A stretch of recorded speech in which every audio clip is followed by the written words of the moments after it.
Thank you all very much for coming in such large numbers, although obviously you came one by one. We're very fortunate to have here today the Governor of the Bank of Japan. This is a very special time in the world economy. It's always interesting, but obviously at the moment it's particularly challenging. And Governor Shirakawa has been in his post for nearly 4 years now. He has a very long career in the Bank of Japan. He is an economist. He studied his economics in Tokyo and Chicago. And as a professor of economics at the LSE, I am very keen, and as you should be very keen, on central bank governors being economists. And it isn't always so, but we're very fortunate to have with us today, also in the audience, another professor of economics who is a central bank governor. Very happy to have our former colleague at the LSE here, professor at the LSE, Mervyn King, who is with us also. So thank you for coming, Mervyn. And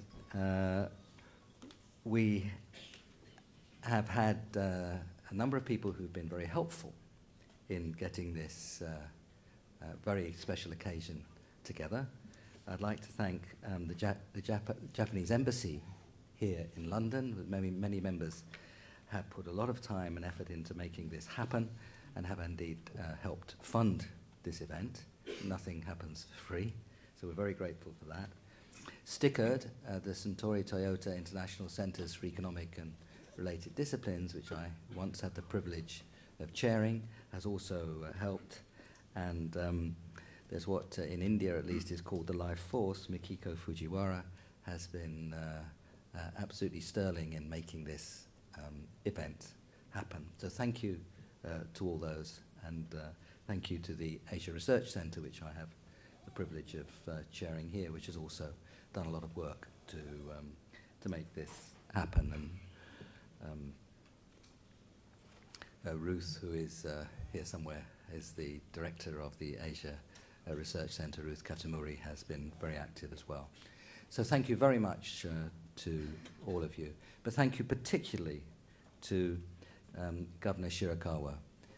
Your experience, sir, is going to be extremely important in guiding the world, but in particular, it'll be extremely important in guiding us tonight in our attempts to understand the world and what policy can do, what policy can't do, the risks and dangers that we face, the lessons that we should learn from the experience around the world, of course, including and particularly your own country. Now, Governor Shirakawa will speak for 45 minutes or so, and then we'll have perhaps half an hour, 35 minutes for questions. So you've got time to think of your questions, and in particular you've got time to think how to keep them short.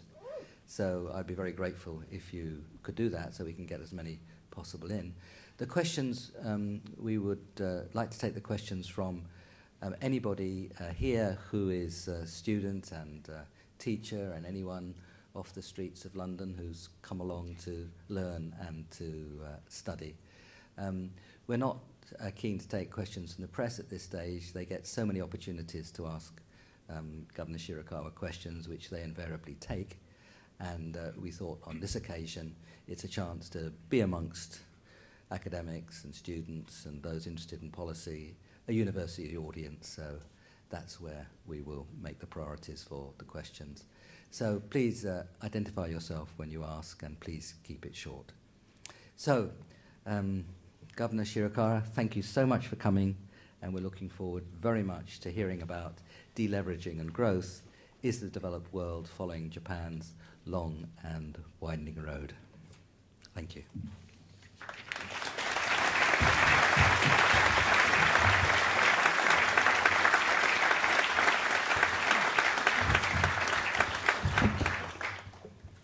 First of all, thank you, Professor Lord Stam, for your kind introduction. I feel very privileged to have a chance to talk at London School of Economics, which I respect greatly. Actually, when I decided on choosing economics as my first major. My decision was influenced by the Richard Professor, the Richard Hicks, who used to be a professor at London School of Economics.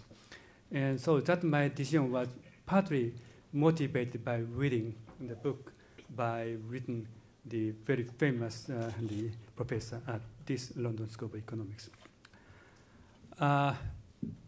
It was the best of times. It was the worst of times. Thus begins A Tale of Two Cities by Charles Dickens, the bicentennial of whose birth we will celebrate next month. While this famous opening sentence of the novel refers to the year 1775, it also strikes a chord with us in 2012. On the one hand, with all due respect to the frustration vented by the Occupy protesters, the people of today's developed nations enjoy a living standard far higher than the harsh realities of Dickensian England. One of the few luxuries available to young David Copperfield, the alter ego of Dickens, was to take a plunge in the cold spring water at the old Roman baths, just a few hundred yards from this hall. On the other hand, it is also true that people feel as if the economy is in the worst possible shape. Difficult issues in their own right, such as mounting government debt, aging of population, and the challenges brought about by globalization, are exacerbated by stagnant growth.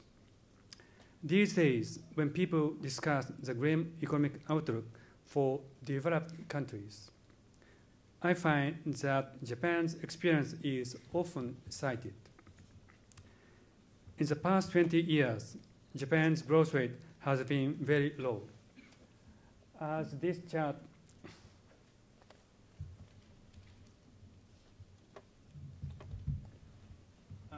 the chart shows, the average growth rate has declined down.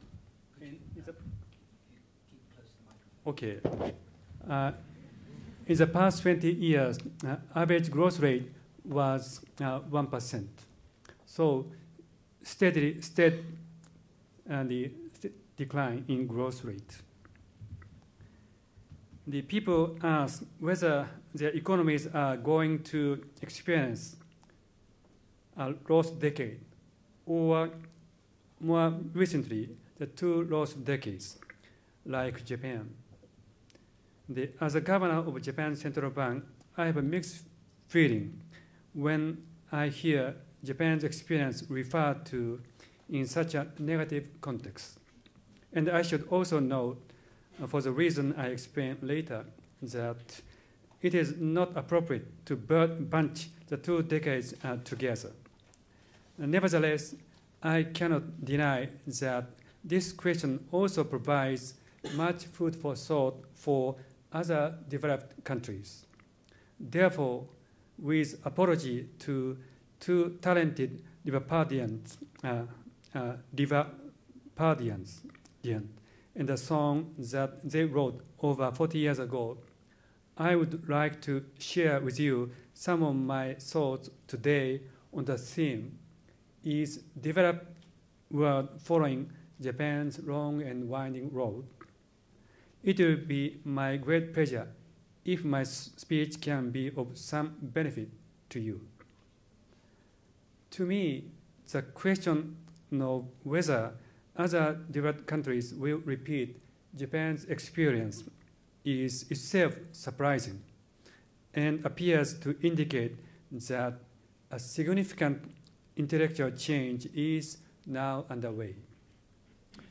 At various international meetings I have attended in the past 10 years or so, policymakers and academics often have not seriously discussed the issue of stagnant growth in Japan, simply dismissing it as an idiosyncratic failure of Japan's society and its policymakers to respond to problems in a swift and bold manner. Even after US housing prices started to decline in the spring of 2006, this tendency remained. The following is a comment made by a US official in January 2007. The financial instability that many countries experienced in the 1990s, including Japan, was caused by bad loans that resulted from decline in commercial property prices and not decline in home prices. Many have learned the wrong lessons from Japan's experience. The problem in Japan was not so much the bursting of the bubble, but rather the policy that followed. What I see behind this comment is a gross underestimation of the extent of the balance sheet repair or deleveraging required after bubble burst, as well as an overconfidence in the effectiveness of aggressive policy measures. However, comparing Japan's experience in the early 90s after the bubble burst to what happened in the United States, the Euro area, and United Kingdom in the past few years, it is my impression that the similarities far outweigh the difference.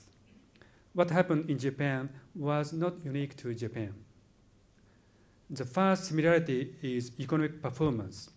For example, the path of real GDP since the peak of respective bubbles, 1990 in Japan and 2006 in the United States, are similar. This is the United States, this is Euro area, and this is the United Kingdom. And the red line shows Japan, US, Euro area, and UK. Comparison with the experience in Euro area and the United Kingdom also shows similarities, despite some difference in degree. Some interesting similarities can be also found in other bubble-related variables. For example, the pace of decline in real estate prices in US after its bubble burst was almost the same as in Japanese case. Despite some difference among countries and regions, overall developments in long-term interest rate were also similar, like this. Cross-country similarities was also evident in development in bank lending. The second similarity is initial responses from the authorities and economists. When a bubble is being formed or even soon after it bursts, they underestimate the problem or deny its very existence. In Japan, after real estate price started to decline, people talked about a reversal and subsequent upturn. Even after property prices continued to fall for some time, society denied the possibility that decline would lead to a financial crisis or stagnation of the macroeconomy. In the case of the bursting of the housing bubble in the United States and sovereign debt crisis in Europe, the initial reaction was also underestimation of the problem. Even at a later stage, when experts agreed on the need for public support for financial institutions, such measures met with opposition from general public, influenced by the lingering effects of underestimation, which was also seen in the case of Japan. In particular, injecting public funds into financial institutions was universally unpopular across countries. Likewise, the provision of financial support from core countries to peripheral countries in the euro area is politically unpopular. The third similarity is policies adopted by central banks. In developed countries, short-term interest rate declined to close to zero, and central bank balance sheet expanded enormously. Since the second half of 1990s, the Bank of Japan successfully introduced various unorthodox policy measures, including zero interest rate, commitment to maintain zero interest rate, quantitative easing, and the purchase of risk assets, including stocks held by financial institutions. After the subprime loan program materialized, the US Federal Reserve adopted various policy measures that were often described as innovative. But in fact, many of them are essentially similar to measures previously adopted by the Bank of Japan. This fact demonstrates the unsurprising truth that central banks act similarly when confronting similar problems. If there was any major difference, it was that the Bank of Japan was a lonely forerunner and had to feel its way forward, making decisions in the uncharted territory of unorthodox policy. The fourth similarity is the decline of the effectiveness of monetary policy in an economy that is deleveraging, or in other words, that needs to address the problem of balance sheet repair. When it comes to the transmission mechanism of monetary policy, in Japan, lower interest rates had previously induced an increase in bank lending to small and medium-sized firms. This in turn increased business fixed investment, which drove economic recovery. This mechanism did not work, however, after the bubble burst. Similarly, in the United States, a decline in long-term government bond yields has not been fully transmitted to decline in effective rates of mortgage loans because borrowers with low credit scores have not refinanced at lower interest rates. In Europe, Spain is a prime example.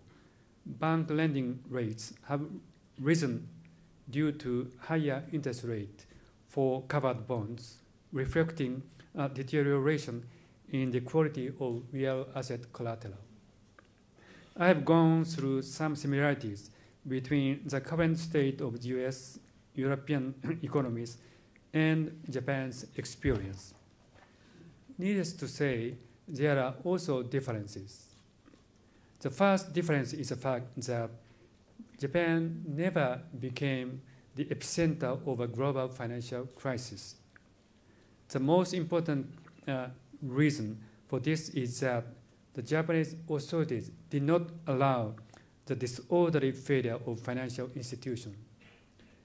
In this regard, the most challenging time for Japan was 1997, when the brokerage Yamaichi Securities, with assets of 3.7 trillion yen or 19 billion pounds at that time, collapsed. Yamaichi Securities also had sizable presence internationally, especially in the European capital market. At that time, as was the case when Lehman Brothers failed, Japan did not have a bankruptcy law that enabled the orderly resolution of securities companies. Given such circumstances, the Bank of Japan decided to provide an unlimited amount of liquidity to Yamaichi Securities. This measure essentially enabled an orderly resolution by replacing all exposures to securities companies held by market participants both domestically and overseas with exposure to the Bank of Japan, and so prevented the materialization of systemic risk. This was truly a tough decision for the Bank of Japan. It was made without knowing whether the institution was solvent or insolvent. and eventually resulted in some losses.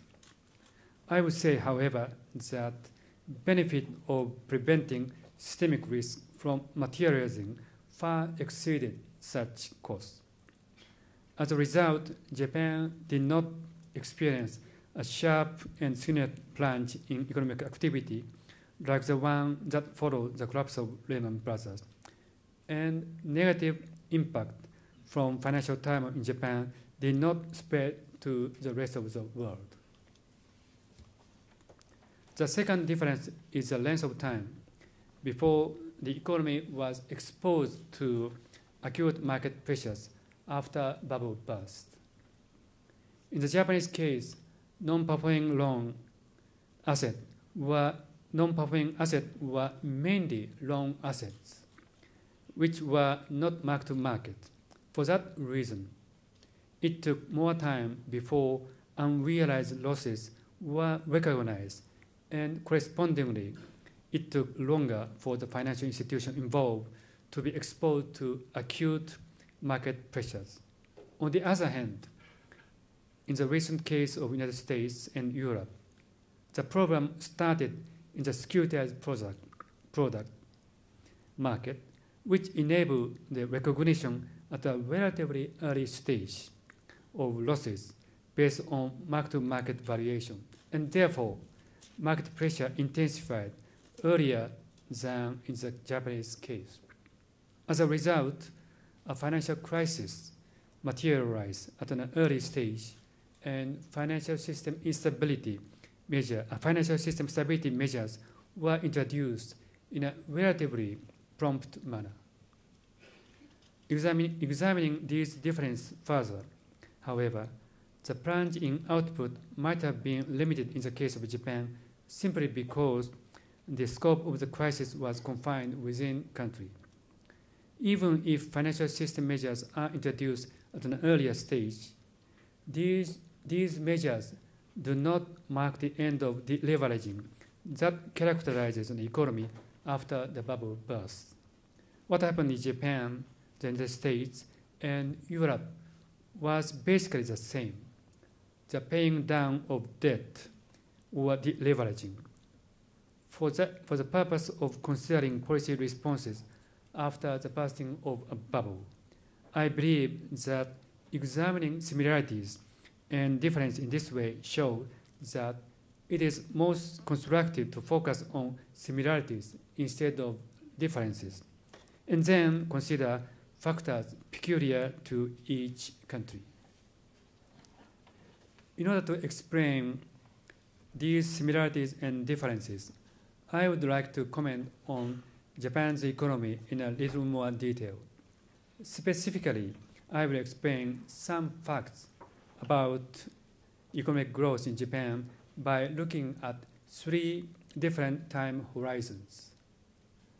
First, examining the long-term growth trend.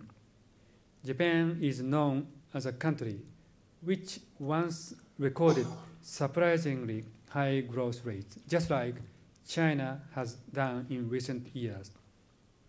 The peak period of Japan's high growth era was 15 years from 1956 to 1970, during which real GDP grew at 9.7% annually.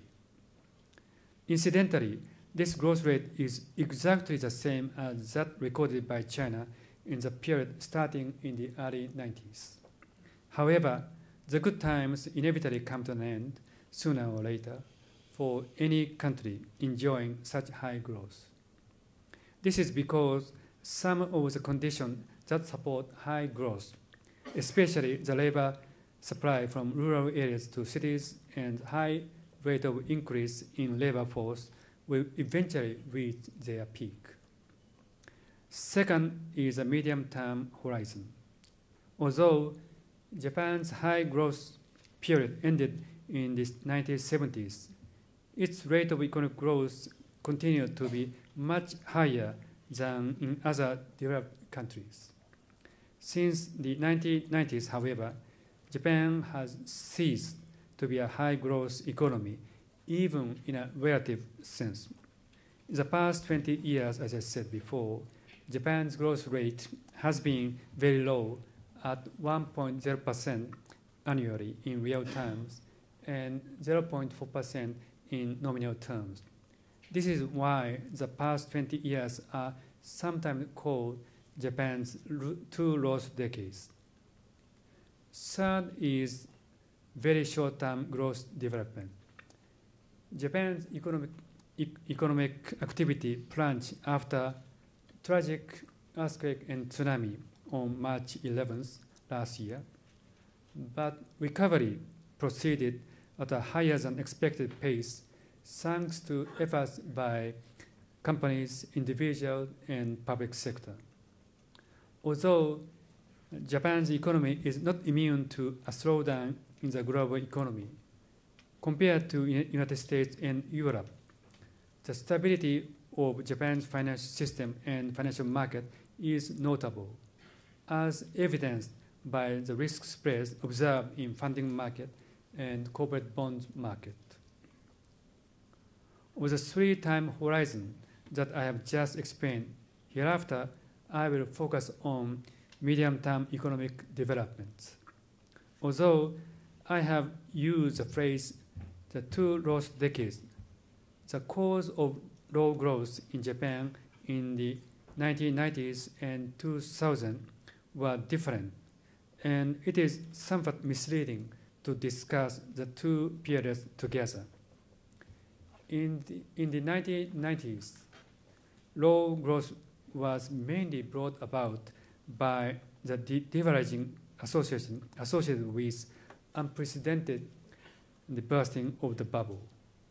In the 2000 and thereafter, the major cause of low growth in Japan have been rapid population aging and population decline. Regarding the impact of the bursting of the bubble in the first half of the two periods in question, I do not have much to add to what I have already explained. If I can point out one difference, the rise in unemployment rate in Japan was relatively limited.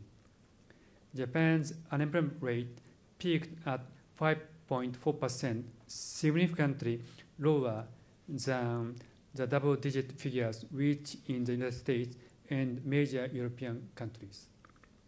This is attributable to the fact that wage levels were adjusted in a reasonably flexible manner, reflecting society's preference to prioritize employment. That people's jobs were preserved was a positive in terms of social stability. At the same time, it also had a negative consequence. Wage levels were adjusted, but not sufficiently for the magnitude of the shock to the economy. And a situation arose in which effectively unemployed people retained their jobs at companies.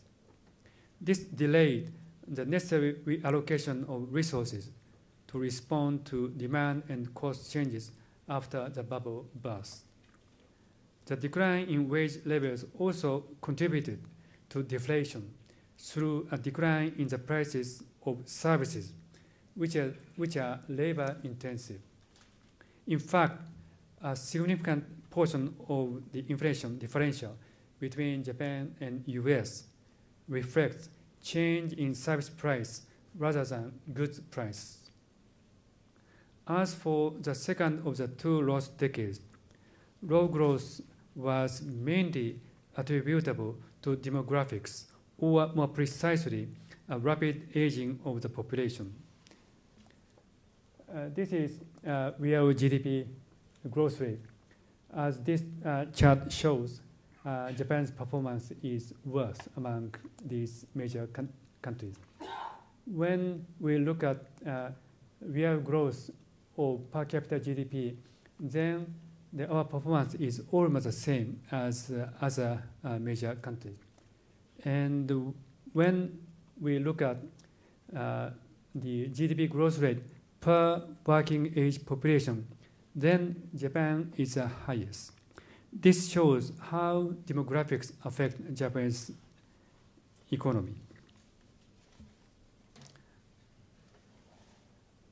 As indicated by these figures, the most significant challenge confronting Japan is how to adjust to a rapid demographic change that is unprecedented in developed countries.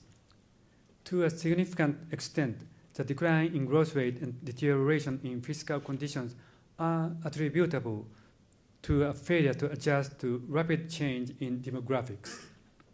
Although forecasts by economists almost always involves a large margin of error, demographic trends are one of the few economic variables that can be projected with relatively high accuracy. The implications of population aging and decline are also very profound, as they contribute to a decline in growth potential, a deterioration in the fiscal balance, and a fall in housing prices.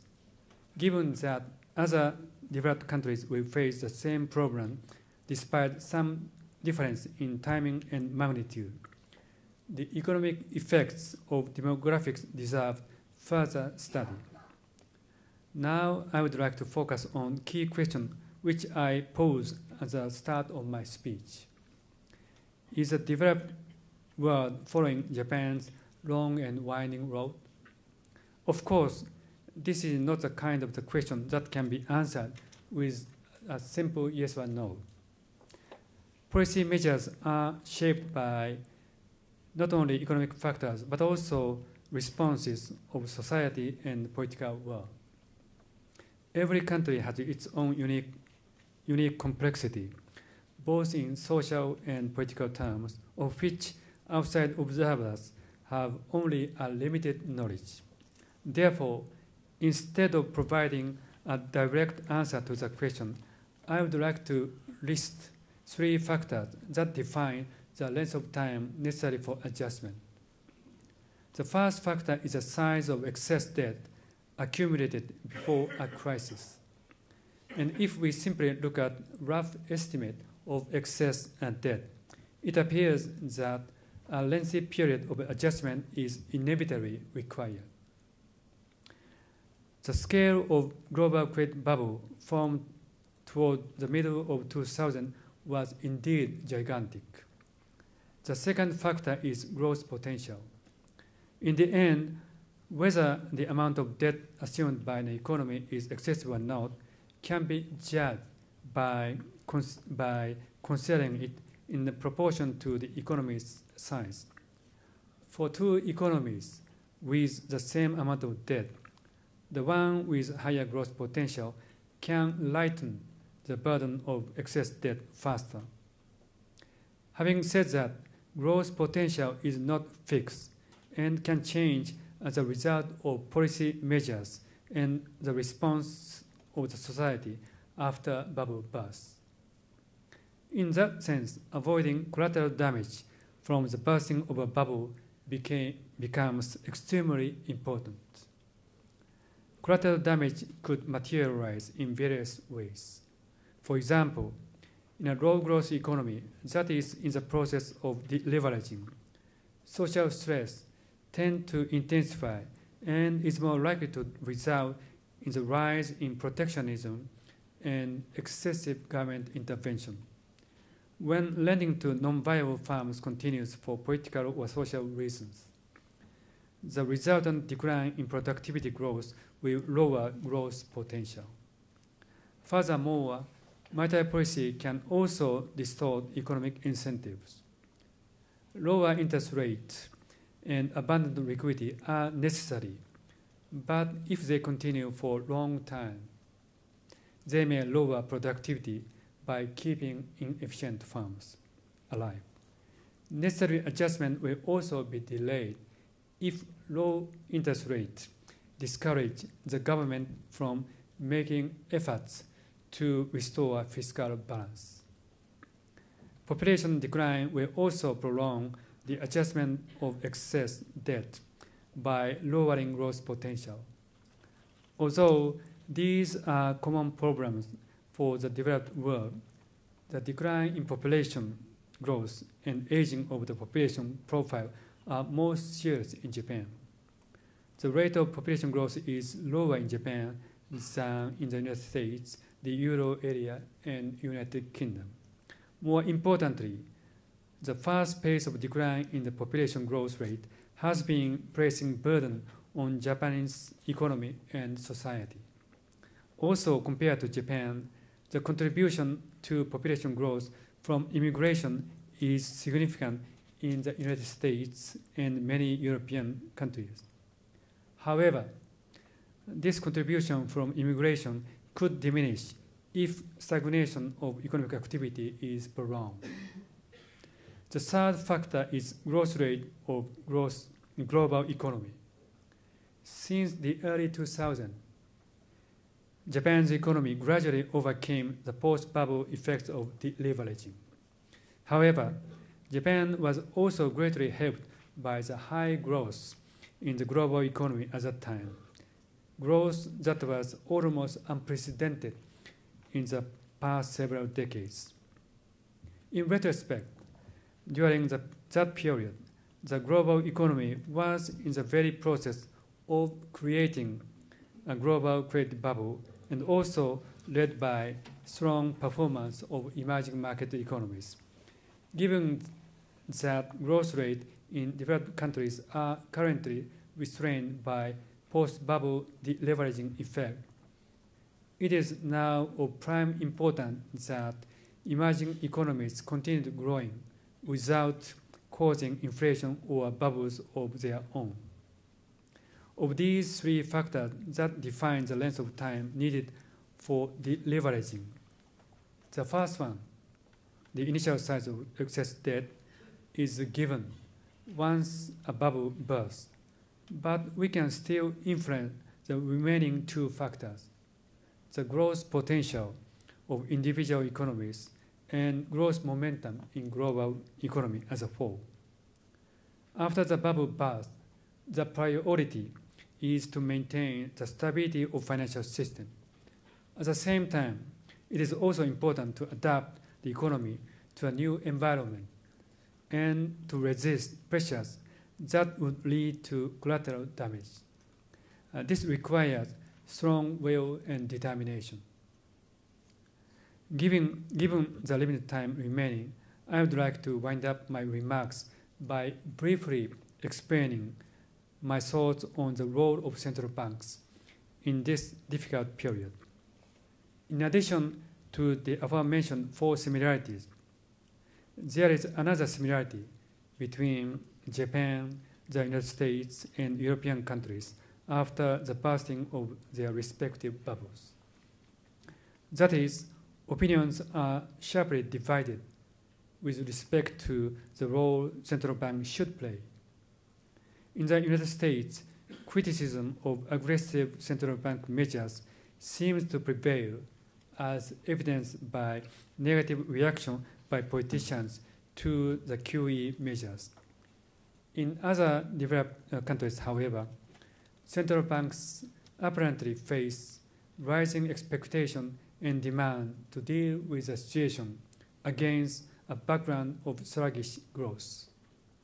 The recent discussion about the responses to sovereign debt crisis in European countries confirm this point.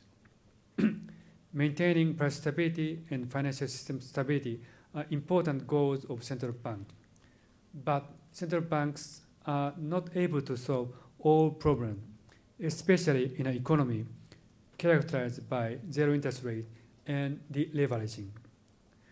Central bank governors, including myself, have made this point clear recently. I would like to concur with the assessment of my respected colleague, Sir Marvin, who said that there is a limit to what monetary policy can hope to achieve. What can be accomplished by central banks? Or what are central banks expected to accomplish? Conversely, what cannot be accomplished by central banks? Looking back at the process of how bubbles form and burst, and financial crises that ensue, I would like to make the following 4 points. My first point concerns the role of central banks in providing liquidity to banks as a lender of last resort, which is extremely important in maintaining financial system stability. If there is a sharp financial contraction, it becomes more likely that the economy will experience an abrupt and significant downturn in a short period of time. Given the current circumstances, where European sovereign debt crisis has been worsening, this lesson is particularly important to all of us. At the same time, we need to bear in mind that providing liquidity as a lender of last resort is, in essence, a policy to buy time. It is essential that the necessary structural reform takes place while time is being bought. The time that we can buy becomes progressively more expensive. My second point concerns the conduct of monetary policy after bubble burst. Monetary easing can affect the economy either through bringing forward future demand to the present or bringing in overseas demand. In the former case, available future demand gradually decreases as monetary easing is prolonged. In the latter case, when economic growth in developed countries is generally weak, monetary easing in individual countries aiming at bringing in overseas demand may increasingly lead to a zero-sum game, which is not desirable for sustainable growth of global economy as a whole. Such diminishing returns, however, do not release responsible central bank from the need to act. That is why, at the present time, when short-term interest rates in major economies have declined to almost zero, central banks, including the Bank of Japan, have been making effort to generate monetary easing effect by implementing various unorthodox measures to lower long-term interest rates and credit spreads. While central banks are buying time with these measures, it is still essential to pursue the necessary structural reforms. My third point concerns the paradox of success in the conduct of monetary policy. The goal of monetary policy is to achieve sustainable growth with price stability. This is well-established principle that is shared in Japan, the United Kingdom, and globally, regardless of whether an inflation targeting framework is adopted. The more successful the conduct of monetary policy is, however, the more stable prices become and the less volatility is seen in economic activity and financial market. When the expectation prevails that a stable economic and financial environment will continue for a long period of time, it is likely to encourage leverage and maturity mismatches between the assets and liabilities of financial institutions. The greater the leverage and maturity mismatches are, the more exposed the economy is to a possible unwinding triggered by a given event, so the more fragile it becomes. The bursting of a bubble is materialization of such fragility. Before the global financial crisis, there was a debate over how to deal with bubbles, with one camp stressing the ex-ante prevention and another emphasizing the importance of ex-post measures to resolve the situation in the aftermath. Following the global financial crisis, however, all now appear to agree that the cost of a bubble bursting is unbearably enormous. Most past debates were formed while economists enjoyed low inflation rates. Focusing excessively on the short-term stability of consumer price index as a way to ensure economic stability will actually have the opposite effects of increasing instability. Needless to say, bubbles are not caused by low interest rate alone. However, when the expectation prevails that low interest rate will continue for a long period of time. It is likely to encourage leverage and maturity mismatches between the asset and liabilities of financial institutions.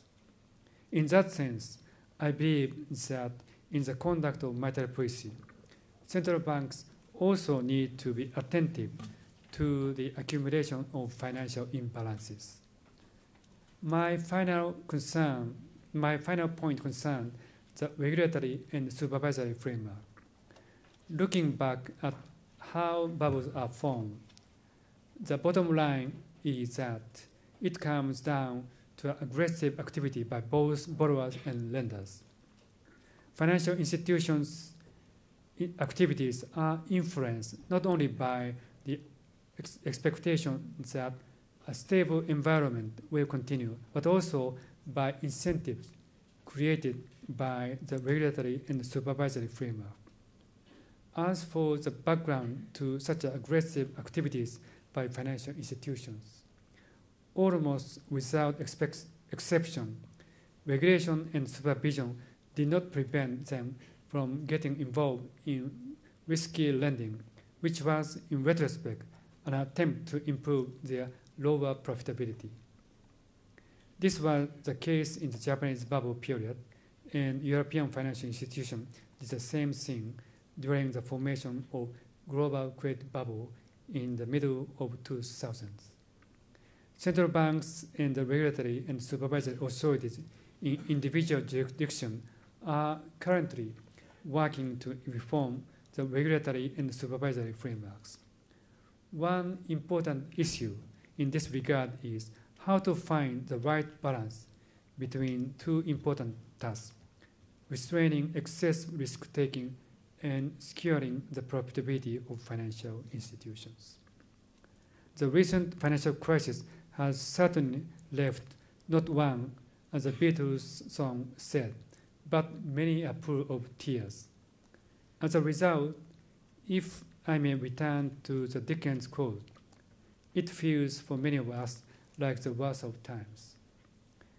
It may be a bit of a stretch to say that we are in the best of times, but it is too early to despair. Our economies have the resources, not only money, but also intellectual and institutional capabilities to resolve the issue we face. If we can adapt the economy to a new environment and resist pressures that would lead to collateral damage, even after the bursting of the bubble, we should still be able to find the path leading to a renewed growth. What we need is determination and will. Ultimately, if we have this determination and will, we can shorten the long and winding road. Thank you for your attention.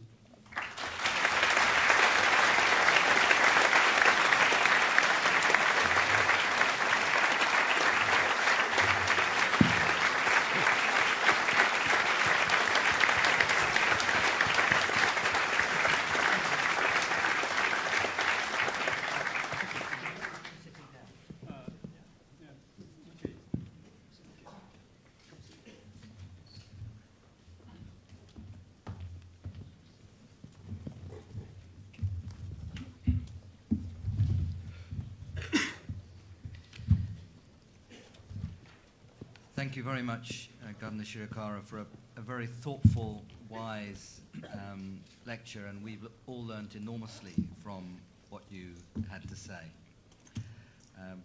This is now a slightly less formal part of our discussion, questions and answers for the next half an hour or so. As I said at the beginning, we're going to ask for questions from the front of the hall. Press have many press conferences where they can talk to Governor Shirakawa, and this is not one of them. This is an academic discussion where we're trying to interact with one another. To keep things moving quickly, I'm going to take 3 questions at a time and then ask Governor Shirakawa to respond to those 3 questions. For those of you who like to go on discussing these kinds of issues and are of the Twitter age, the hashtag for this is #LSE Japan. So you can go on almost indefinitely. But we cannot. We have to stop in half an hour. So we're going to try to get as much discussion in that period as we can. So questions, please. And can you give your name when you, affiliation when you ask the question? Gentleman standing at the back there, please. Do please keep the questions brief and we'll get three in and then go on. Thank you. My name is Mohammed Tamat. Unlike the British economy based on services, the Japanese economy is mainly based on industry. In a financial crisis which the world is facing, do you think that the economy is based on traditional services or virtual services? You see, Facebook, YouTube, things like this, are going to resist. Thank you. Thank you. Lady right at the back upstairs. Hello, my name is Lena. I would like to ask if, according to your opinion, the high government debt in Japan is contributing to its low growth. Thank you. Thank you very much indeed. And there's a gentleman in the middle on the third row upstairs. Mark Partington, individual. Can you say something about exchange rate and exchange rate management? You know, when many countries and blocs seek through QE to have effective reduce their exchange rate. How's Japan coping with a very high exchange rate? And do you have any thoughts on that? Well, that's a good range. The first three got industrial structure, debt, and exchange rates. Governor, sir, please. On the first question, could you specify a bit more about exactly your question? I mean, okay. Economy is based on services, traditional services like banking, transport, or virtual, services like, YouTube, Facebook, things like this. Are they going to resist in such a financial crisis with no industry, no agriculture, nothing? Thank you.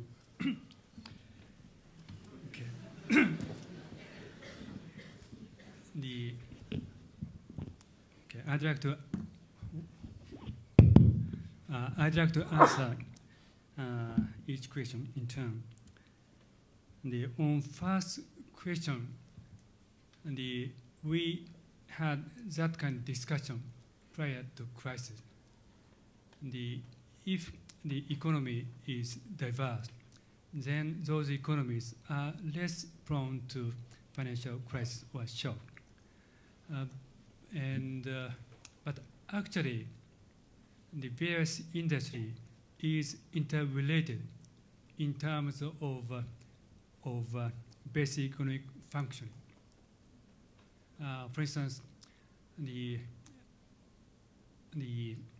financial services industry are producing and demanding various services, real estate, IT, and accounting, etc. And so seemingly, the IT is a different industry from financial industry. But actually, in economic terms, both industries are highly integrated. If that is the case, then mechanical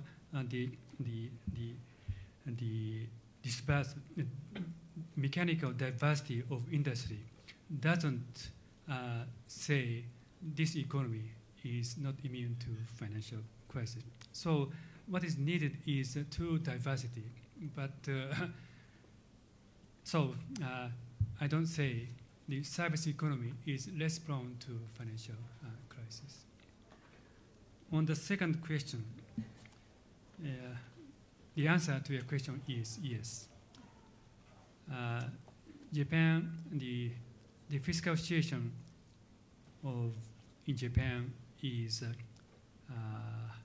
of course, bad shape. There's a small caveat.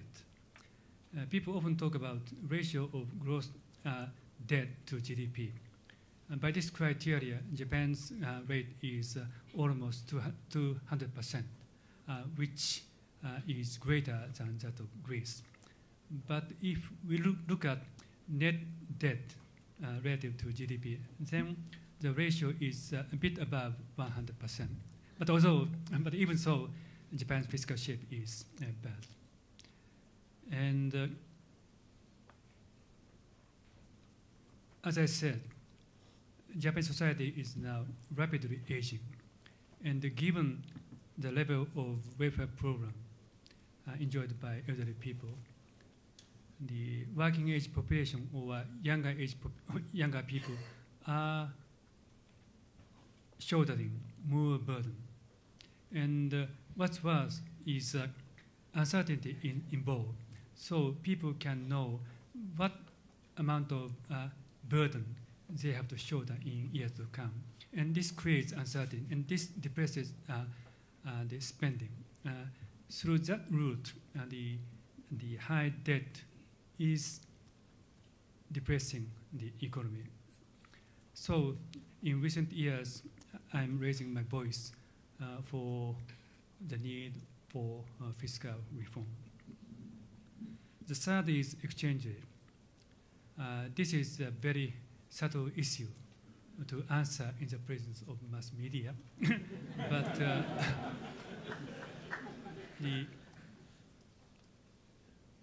as you know, the yen has appreciated in recent years. And as I said today, Japanese economy is now faced with a lot of challenges. And by that standard, the people infer that yen will depreciate. But actually, yen is appreciating. And the reason why yen is appreciated is yen is perceived as the least unattractive currency amid financial crisis. Of course, there are some evidence for supporting that kind of perception. First of all,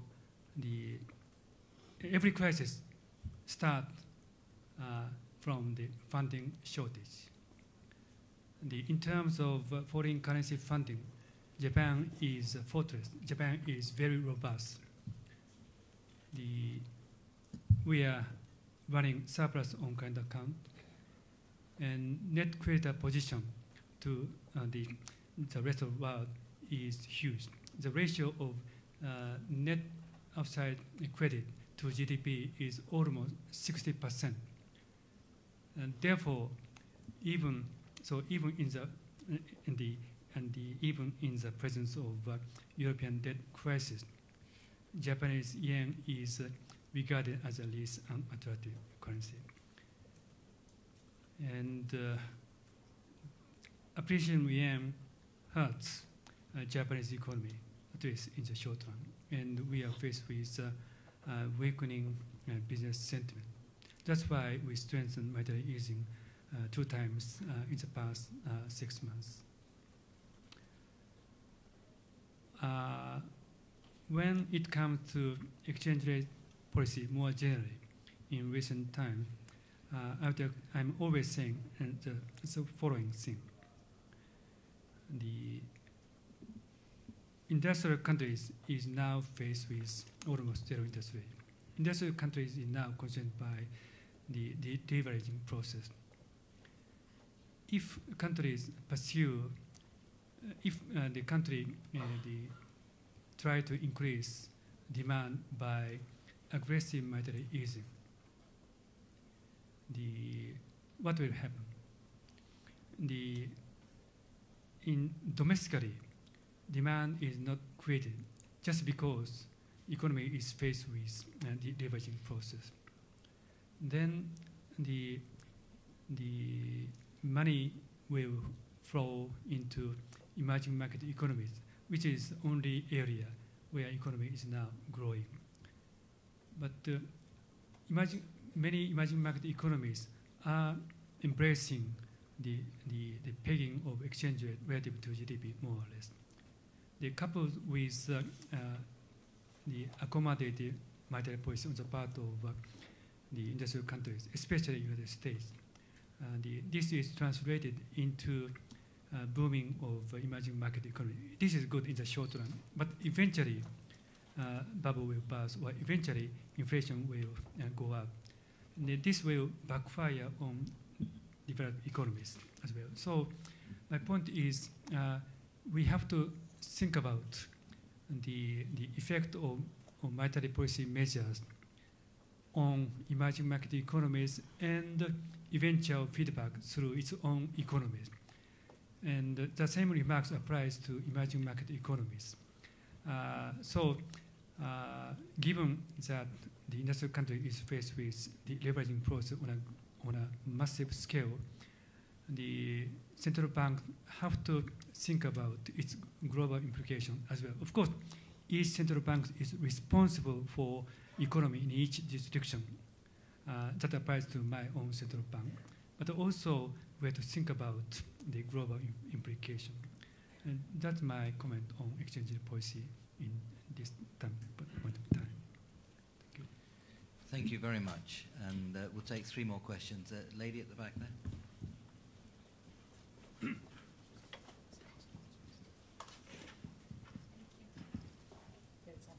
Good afternoon. Sorry, good evening. My name is Helen. I'm a current LSE student doing economics. And there have been 2 very interesting articles published on the New York Times yesterday and the day before yesterday. One by the journalist Eamon Fillington and another by Paul Krugman. They both compared the last decade's Japan economic performance with the post-crisis U.S. economic performance. And although they have different level of optimism, they do both agree on that Japan was doing during the 2 last decades was actually doing much better than what U.S. is doing now. Do you agree with that? And also my second question is because Paul Krugman used different measurements, he instead of using absolute value compared to Japan's GDP per working age adult with other Western developed countries, he used a relative ratio, which is the ratio of GDP per working adult in Japan versus that of the US, so the relative GDP per working adult, working age resident instead. So with his graph, he actually showed that instead of 2 lost decades, there was only 10 years actually between 1990 to the year 2000 when Japan's that ratio actually declined versus US. Yeah, do you think that measurement is plausible? Thank you. Thank you. That was 2 questions which we show leniency to our own students, but that's the end of that. You can choose whether to answer the second of those questions, Governor. Do please answer the first. Gentleman just here. Thank you very much for your time, sir. I just wanted to ask you... Could you give your name also, please?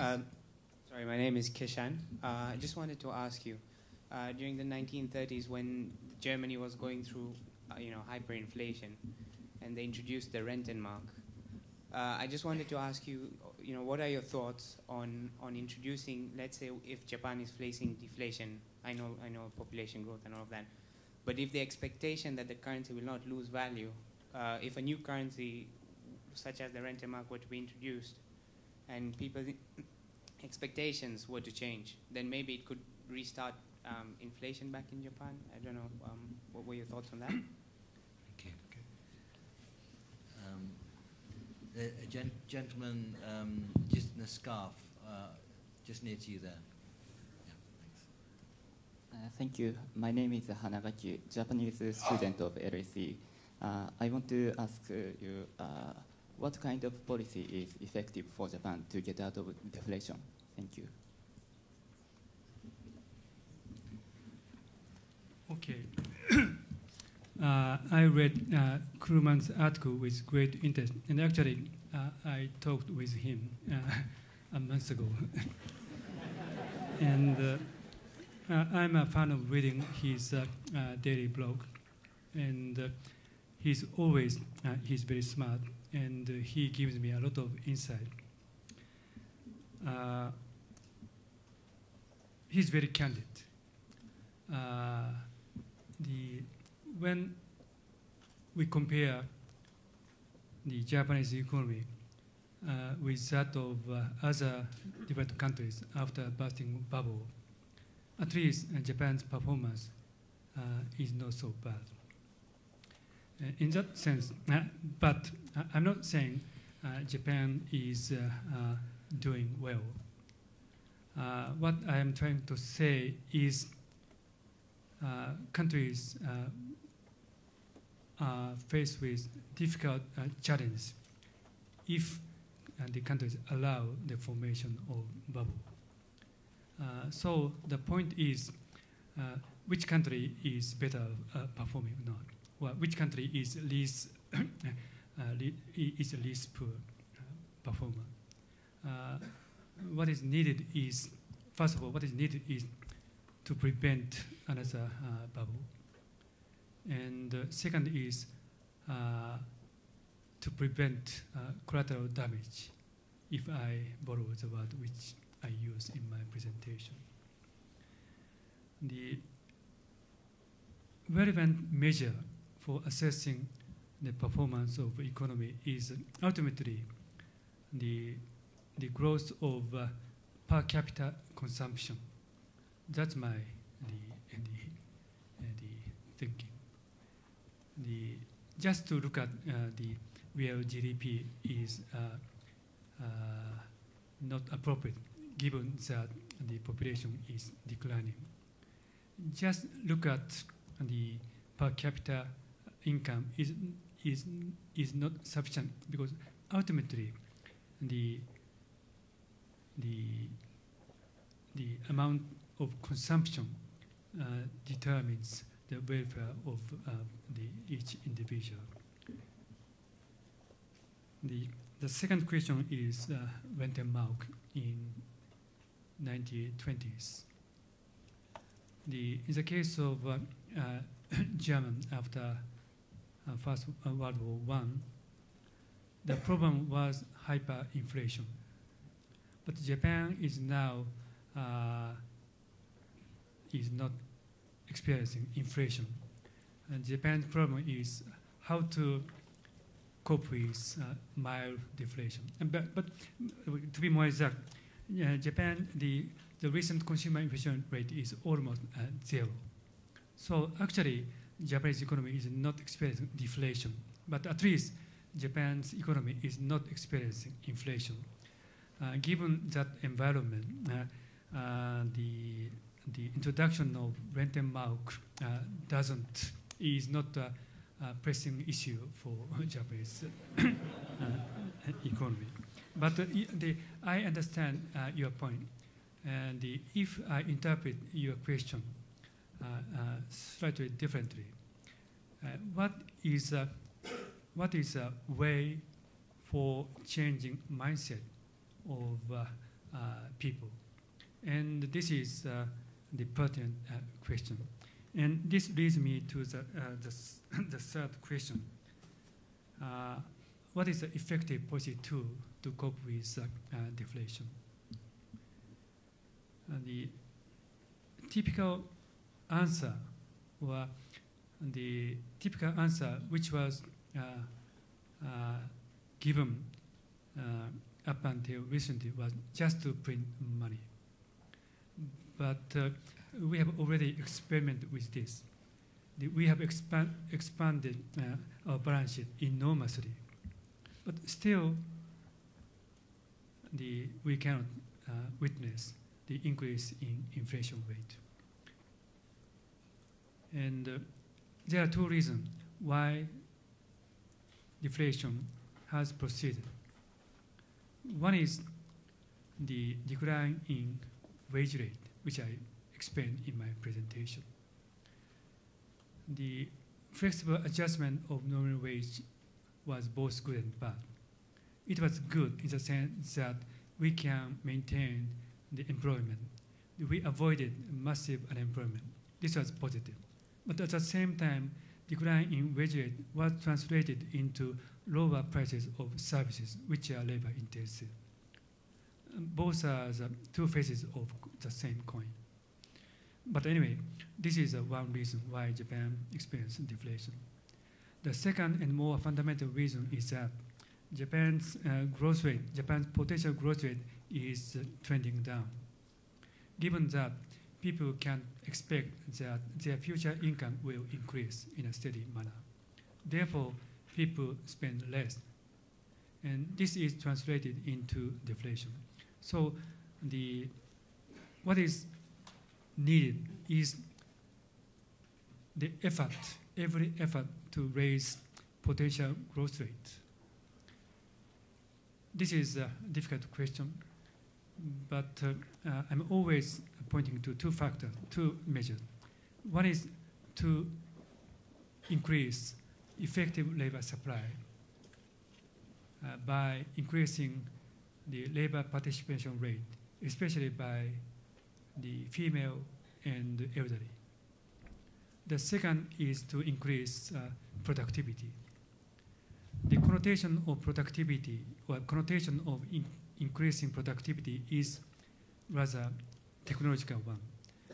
But when we look at productivity in a society or the economy, what is crucially important is to maintain the economic metabolism, to shift resources from the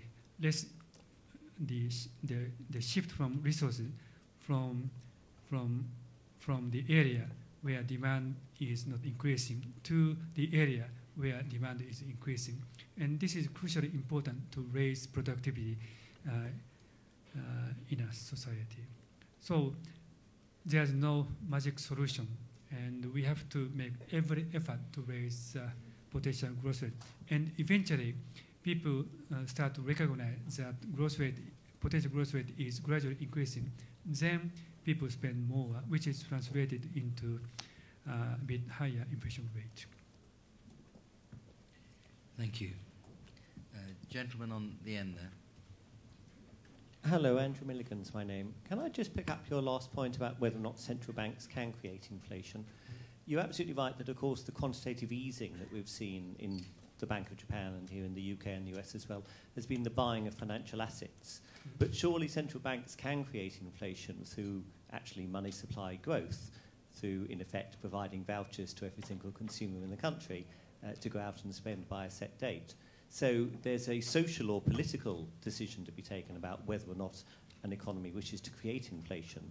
But surely a central bank can create inflation through credit expansion rather than quantitative easing buying a certain degree of financial assets from a certain part of the financial sector.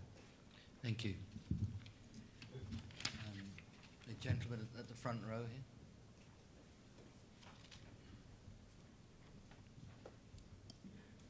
Good evening, Governor. My name is Timothy. You pointed out that the second part of the Japan lost decade is because of the aging population.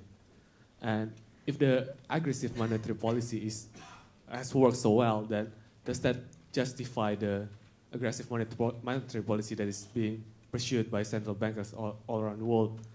Would that mean that the finance sector should be given a special status because of its systemic importance to the whole economy, such as by giving them a label too big to fail status? Is it really justified? Thank you. Gentleman in the front row here.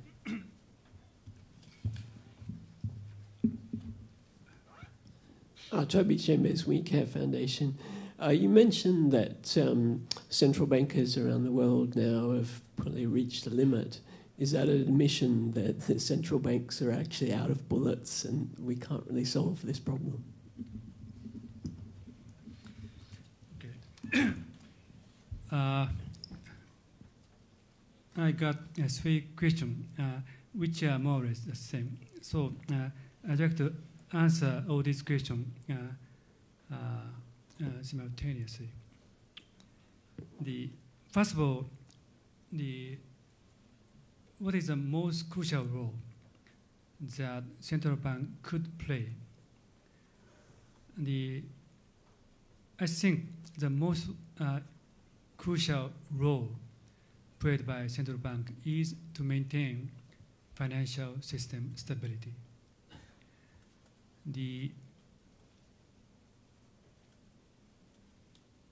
Japan was faced with deflation, but unlike US in 1930s, Japan did not experience the the contraction of economic activity. And the very reason why Japan avoided the severe contraction of economic activity is we maintained the financial system stability. And this is, people often talk about monetary policy in narrow sense. Of course, monetary policy is important, but what is more important is to maintain the stability of financial system.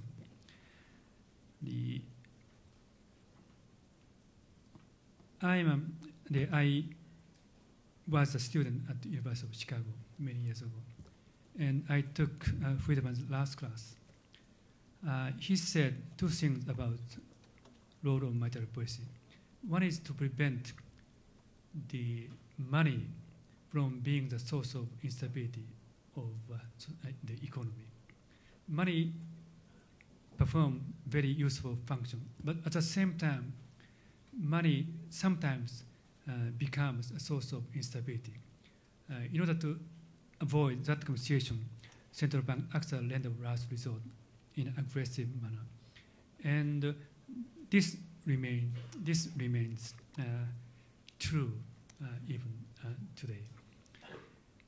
As for narrowly defined monetary policy, the distinction between monetary policy and fiscal policy becomes somewhat blurred.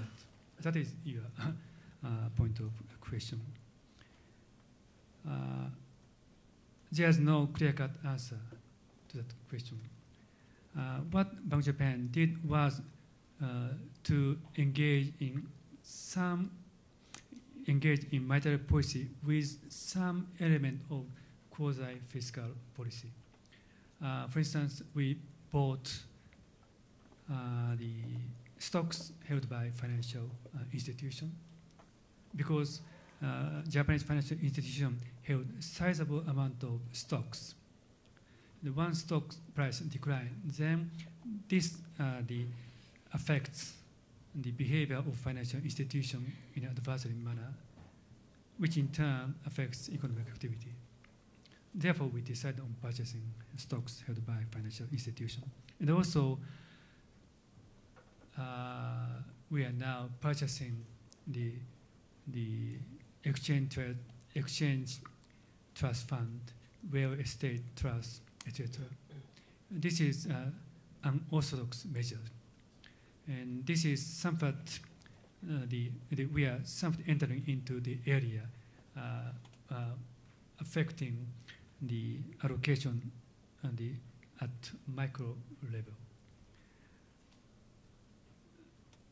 When we conduct that kind of monetary policy, we have to be accountable to the general public.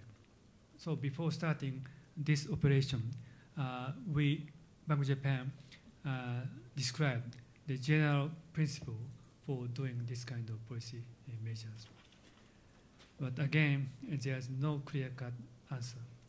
And, but essentially, what we are doing is buying time.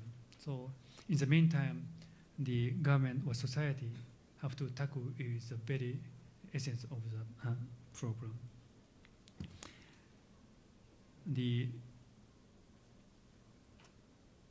We as a central bank bankers have to think about what central bank should do in difficult times. That is my answer to the question whether central bank doesn't have any bread or more. Thank you. Thank you very much, Governor. I'm afraid I'm going to have to stop it there. We have an excess supply of questions, and I think that is in large measure, Governor, a tribute to you. We've seen a very thoughtful and wise and experienced and analytical discussion, and I think we've seen just how valuable it is to be able to discuss deeply difficult and serious issues in a quiet and thoughtful way, in an academic and non-confrontational environment. That's how we learn, and that's how we deepen our understanding of things. And you set the tone for that, and you set the substance and the style and the deep wisdom that you brought to the table today. And this, I think, is a very valuable tradition amongst policymakers and central bankers to share the difficulties they face, to share the challenges, and to share the analysis and the comparisons between different circumstances in the way that you did. It was greatly valuable to us. It was a great privilege to the LSE that you chose to come here to have this discussion, and we're very proud that you did and very grateful that you did. And thank you very much indeed, Governor. Thank you. Thank you very much.